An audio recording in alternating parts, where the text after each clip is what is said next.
Hey, it's Alan, and I just wanted to let you know that you can now listen to the ongoing history of new music early and ad-free on Amazon Music, included with Prime.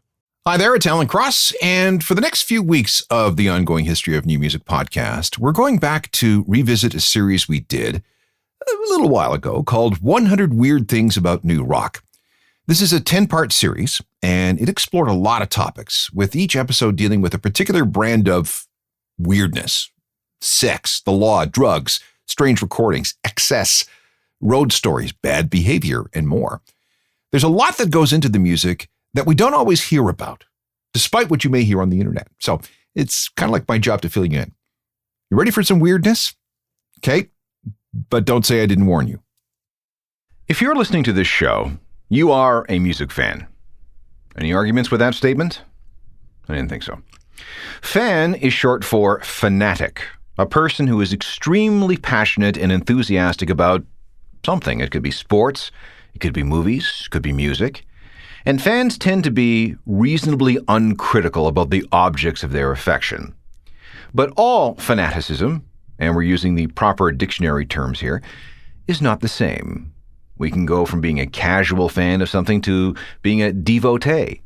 But then after that, fan may give away to the negative connotations of fanatic, all the way up to zealot and militant.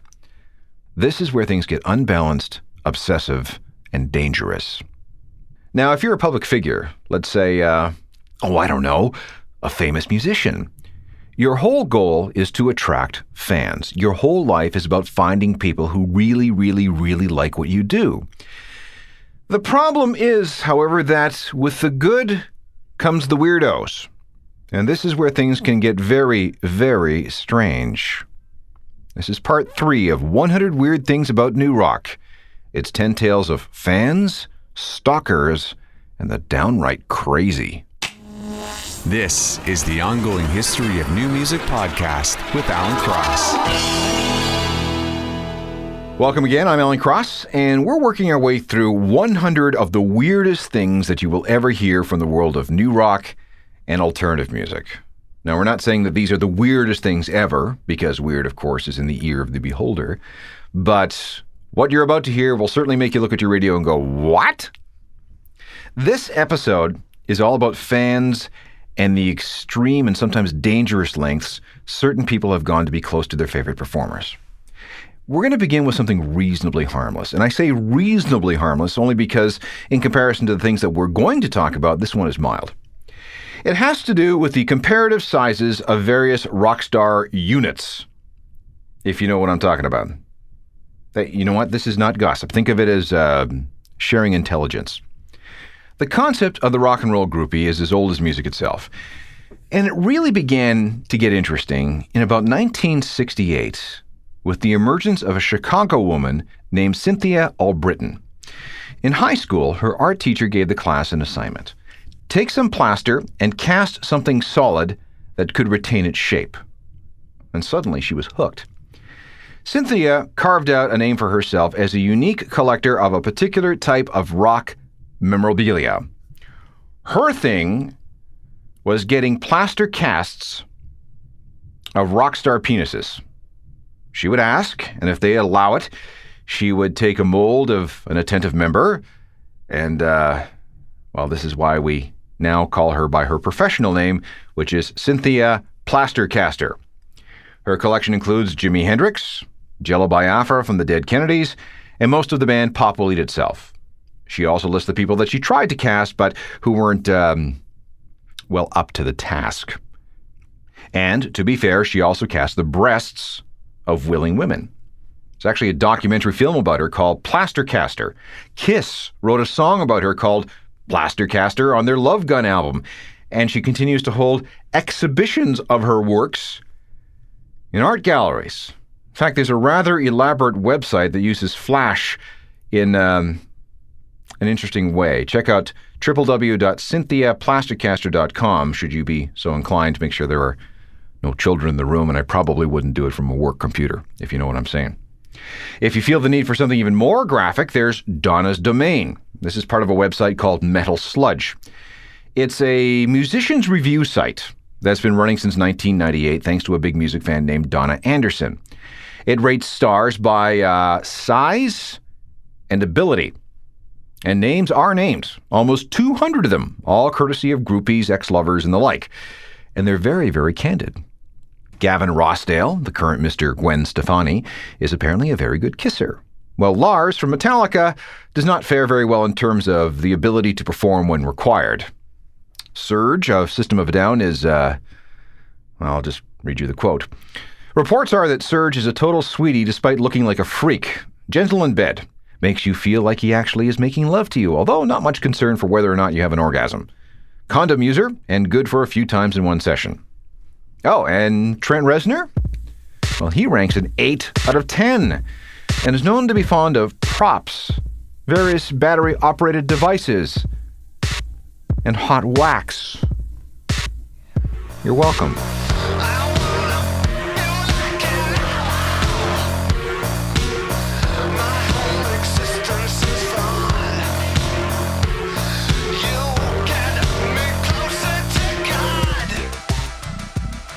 Groupies collect rock stars by having sex with them. However, not everyone's interests lie in that particular direction. Some people literally want a piece of their favorite performer. eBay is a fascinating place to troll for this kind of stuff. For example, one Radiohead fan somehow managed to collect a pile of Tom York's toenail clippings. Found them in a dressing room somewhere and put them up for sale on eBay, and somebody bought them too. But eBay can be a little hit and miss for those looking to own some DNA of their favorite performer. This is why you may want to know about a company called Celebrity Skin and Body Fluids. Now, Celebrity Skin and Body Fluids was founded by an anonymous group of former personal assistants in Hollywood who all have had or have access to their boss's inner sanctums.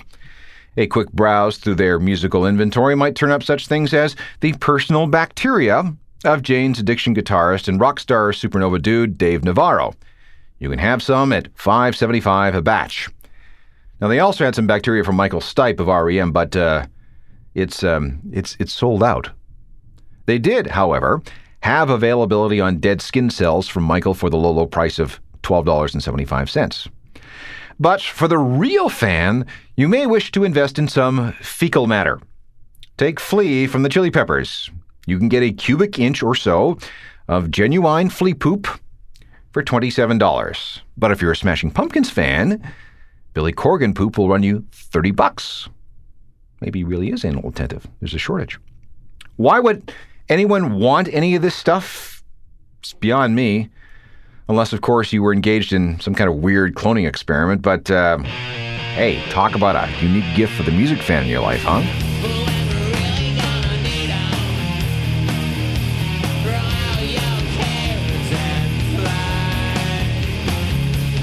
Wanna go for a ride? Zero from the Smashing Pumpkins. Billy Corgan fecal matter. Available for sale to the diehard fan from a company called Celebrity Skin and Body Fluids. Better hurry before it's sold out.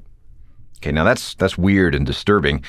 But when we come back, we'll look at fans who are threats to the stars and to themselves. Weird note number 3 coming up. Welcome back to part 3 of a series called 100 Weird Things About New Rock. And we're looking at 10 incidents involving fans and stalkers and weirdos. Now, just about anybody who's been to a concert will know that some people just lose it. And items number 3 and 4 on this list are examples of just that. This is a story about Lou Reed. Now, you got to figure if you were a member of the Velvet Underground and if you were the kind of artist that circulated in the New York underground community, you're definitely going to come across some weirdos. But one of Lou's strangest encounters didn't happen in New York City. It happened in Buffalo. On March the 24th, 1973, Lou was playing a concert, and midway through the set, a fan jumped out of the audience, screamed, "Leather!" and then bit Lou on the bum. The guy was grabbed by security and thrown out, but Lou had to play the rest of the show with a rather tender butt. Lou has some definite thoughts about some of the people he's encountered over the years, and some of them ended up on a live album in 1978. This was recorded at the Bottom Line Club in New York City. Let's listen in. Saturday night, man, what do you want? Watch me turn into Lou Reed before your very eyes. I do Lou Reed better than anybody. I thought I'd get in on it. This is rather mild, and the bum-biting incident is nothing compared to the fan that needed to make a public statement during a Cure concert. The date was July the 27th of 1986, and the Cure was playing a show in Los Angeles. Everything was going great. And then John Morland, one of the 18,000 people in the audience that night, he wasn't having such a good time. See, John had just broken up with his girlfriend and was really, really depressed. But he was determined to show her that he still really cared, despite everything that she had said. And he was going to show her that he cared, even if it was the last thing he did. So, in what was supposed to be, we assume, some final grand gesture, John jumped up on the stage during the show, pulled out a knife, and began stabbing himself. Now, the Cure didn't know what to think. A crowd thought it was part of the show, so they cheered him on. Security grabbed John before he could do any serious damage, and he lived. Sure to freak out the band. I've been looking so long at these pictures of you that I almost believe that they're real. I've been living so long with my pictures of The Cure, who once saw a fan try to stab himself to death right in front of them on stage in the middle of a show. Now that's pretty fanatical. And so is this. In 1987, a young man walked into a Denver radio station and demanded, at gunpoint, that the radio station stop playing that boring mainstream rock music and start playing something more meaningful. Stuff by the Smiths. Again, this was some kind of doomed, romantic, idealistic gesture. This guy, with his gun, took over the control room of the radio station for 4 solid hours. And during that time, it was all Smiths all the time. Then the SWAT team moved in, and the negotiator was able to talk the dude into giving up. And yes, this is one of the songs that was played.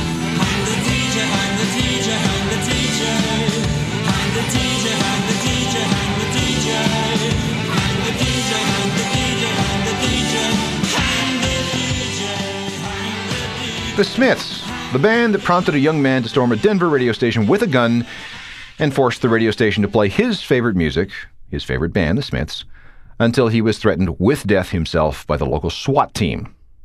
Now that's weird and that's scary, but not as scary as the kind of things that we're going to look at next.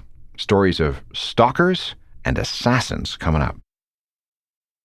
Have you ever had someone who just wouldn't leave you alone? Someone who followed you and kept calling you and kept emailing or sending you stuff you didn't want? Well, if that's the case, you have been stalked. And here's a scary statistic. According to professionals who study this stuff, 8% of all women and 2% of all men will be stalked at some point in their lives. There are 3 types of stalkers. The first is called the intimates, former partners that can't believe that the relationship is over. Then there's the delusional, people who usually suffer from some kind of mental illness and believe that they need to be in contact with the target of their obsession for whatever reason. And finally, there's the vengefuls, people who believe that they've been wronged and are out to get someone. That stat I just mentioned, 8% of women and 2% of men, applies to regular, everyday folk. If you're famous, well, then those numbers go up substantially, and things can get very, very weird and very, very scary. Weird story number 5 has to do with the fan that stole the identity of Lincoln Park's Chester Bennington. It all began with a cell phone hack late in the winter of 2006. Chester's wife, Talinda, began getting weird and scary phone calls and text messages at all hours of the day and night. Friends listed in the phone's address book also started getting calls. They seemed to come from someone at a Yahoo address called Informant for You. Then, Talinda was locked out of her eBay account, and then she lost her PayPal privileges. This was too much, so she and Chester decided to contact an ex-Secret Service dude who specialized in tracking down identity thieves. Meanwhile, Chester installed a high-tech security system, hired some bodyguards, and bought a dog. After some serious sleuthing, this guy that they hired tracked down the hacker to, get this, a nuclear weapons research facility in New Mexico.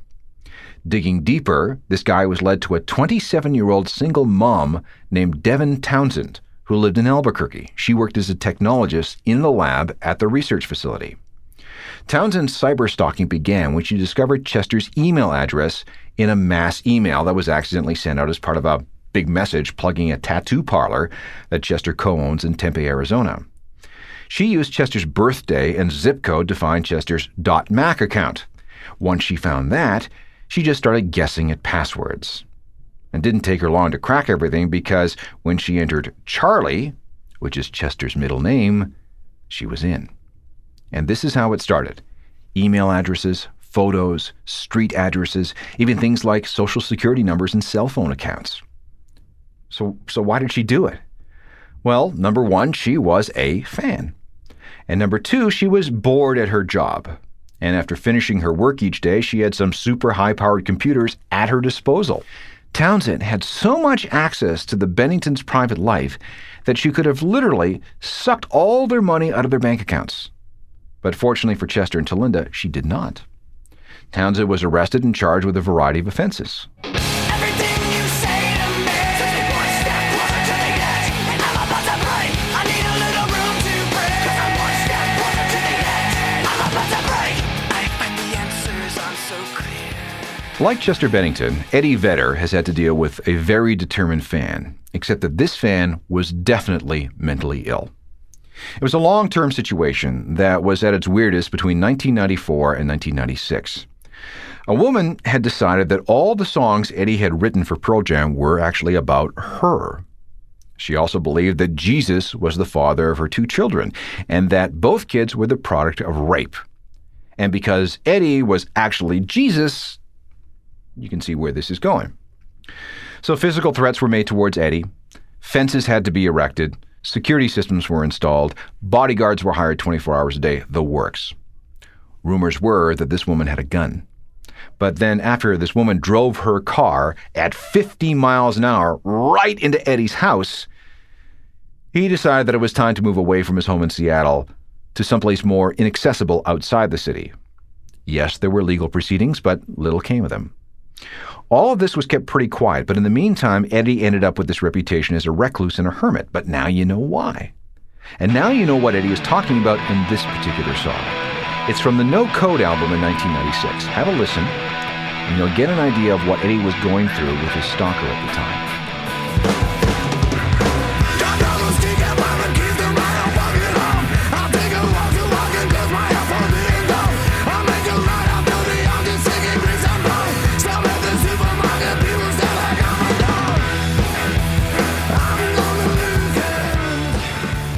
Pearl Jam in a track called Lucan from 1996, inspired by Eddie Vedder's dangerously crazy stalker. This woman, whatever her name is still alive and living somewhere in the Washington State area, but apparently she is leaving Eddie alone. And Eddie is far from alone when it comes to psychotic obsessed fans. Chris Cornell, ex-Audioslave and ex-Soundgarden, had some pretty scary situations that started in 2004 when Chris's wife Vicky was 6 months pregnant with Tony, the couple's first child. The threats usually came in the form of email or letters, and eventually they ended up outlining in very explicit detail how Vicky and the children, Tony, who was 3, and Christopher Jr., who had come along, was just 1 at the time, how they would be killed. And it was obvious that the writer or writers of these messages knew exactly where Chris and Vicky lived in Beverly Hills. You got this nice $8 million mansion. And the messages would say things like, "You stole my baby and now the baby must die." Chris spent more than $1 million on security, fences, more than 40 closed-circuit video cameras, alarms, 24-hour guards, the whole works.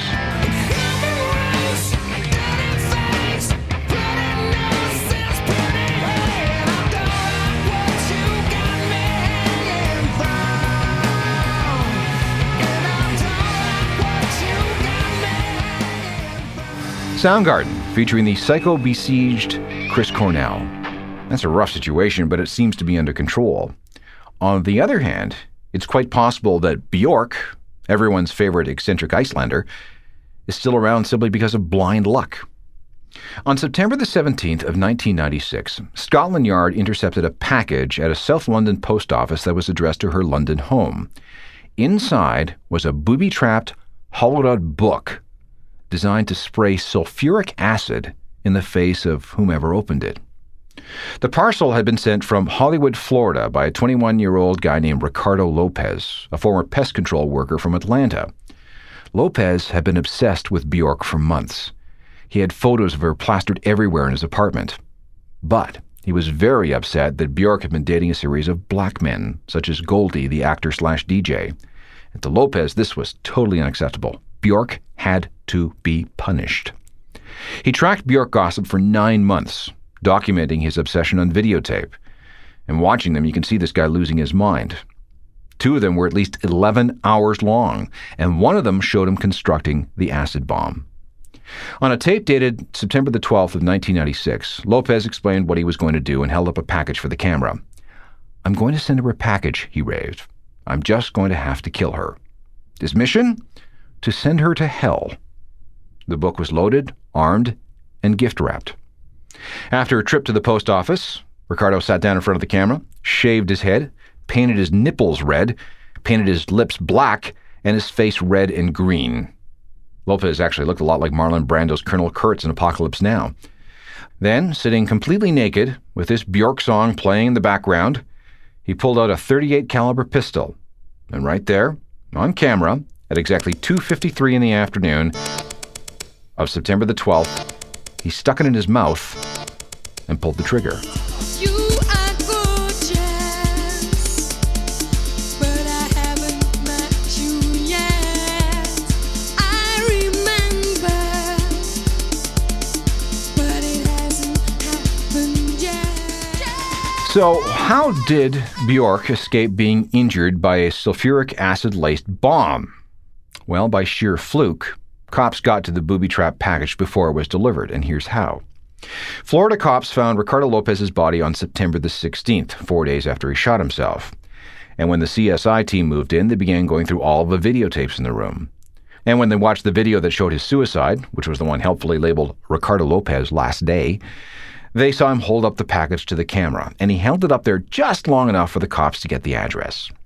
They traced the package through the mail and found it in that South London post office, just before it was about to be delivered to Bjork's house.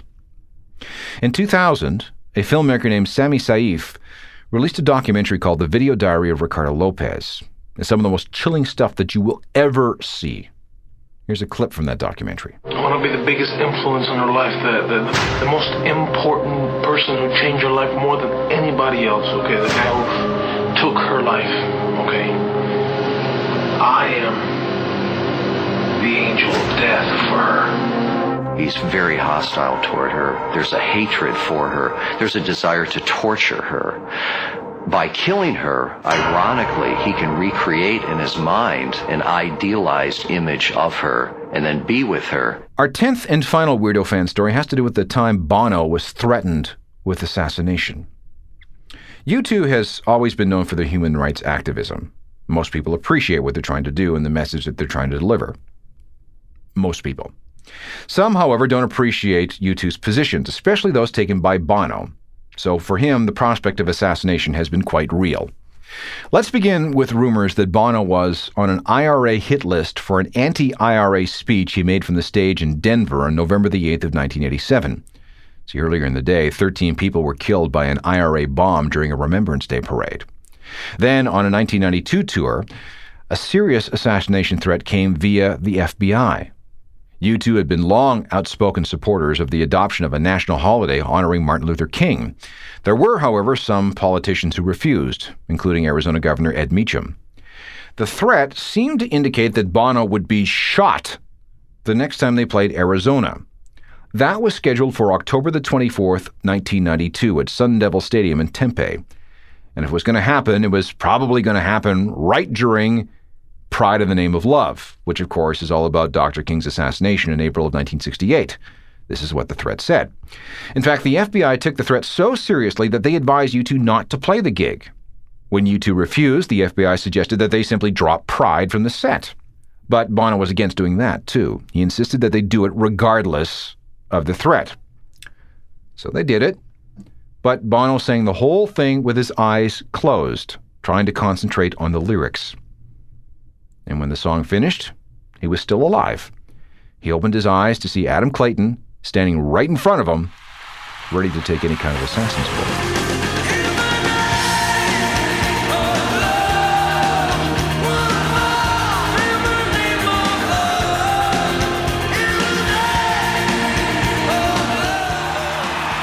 The assassination threats against Bono and U2, our 10th and final bit of weirdness when it comes to fans and stalkers. Performers can be weird, but their fans can be weirder or even dangerous. Guess it's just one of those things that come with the territory. But living as a rock star isn't exactly a normal way of life, especially considering the amount of time that you spend away from home. The road can be an exceedingly strange place, which is why part 4 of this series will look at 10 of the weirdest things that have ever happened on the road. That's next time on 100 Weird Things About New Rock. Technical productions by Rob Johnston. I'm Alan Cross. You've been listening to the Ongoing History of New Music podcast with Alan Cross. Subscribe to the podcast through iTunes, Google Play, Stitcher, Spotify, and everywhere you find your favorite podcasts.